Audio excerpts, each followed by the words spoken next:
काही चौकशीसाठी मागणी जी आहे भेट घेणार. एकतर आता विषय तसा राज्याचाच आहे, पण तरी हे जर केंद्राकडे असा विषय असतो की ज्या वेळेला राज्य सरकारला किंवा पोलिसांना काही एखादी गोष्ट किंवा काय त्यामध्ये त्यांचा अंदाज येत नाही त्यावेळी इन्क्वायरी सीबीआयकडे जात असते. पण आता सीबीआयची इन्क्वायरीचा जो विषय आहे तो राज्य सरकारने ती शिफारस करावी लागते. पण तरीही अमित शहा एक गृहमंत्री आहेत किंवा गृहमंत्रालयाशी मी संपर्क साधणार आहे आणि गृहमंत्र्याच्या अगोदरही मी माननीय मुख्यमंत्र्यांना सांगणार आहे.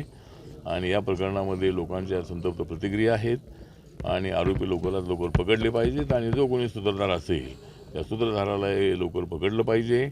पण मला या गोष्टीचं आश्चर्य वाटलेलं आहे की एवढे 22-23 दिवस होत आलेले आहेत तरी कुटुंबातल्या कोणाचं स्टेटमेंट घेतलं नाही. आता त्यांच्या बंधूंचं फक्त स्टेटमेंट काहीतरी घेणार आहे, तेच त्यांचं काही घेणार आहेत. पण या कुटुंबियांचं स्टेटमेंट जे आहे ते पहिल्या 2-3 दिवसामध्ये ते घेणं अत्यंत आवश्यक होतं. पण पोलिसांनी का घेतलं नाही माहीत नाही. म्हणजे अशा प्रकरणामध्ये ताबडतोब त्या कुटुंबियांची स्टेटमेंट घेतली जातात. त्यांच्या आईचं स्टेटमेंट, त्यांच्या पत्नीचं स्टेटमेंट, त्यांच्या बंधूचं स्टेटमेंट हे आता तरी लवकरात लवकर घ्यावं आणि त्यांच्या मनामधल्या ज्या शंका आहेत त्या त्यांनी ज्या मांडलेल्या असतील त्याची पूर्णपणे चौकशी करावी आणि जे राहिलेली 3 आरोपी आणि त्याचा जो सूत्रधार आहे त्याला पकडलंच पाहिजे अशी आमची मागणी आहे.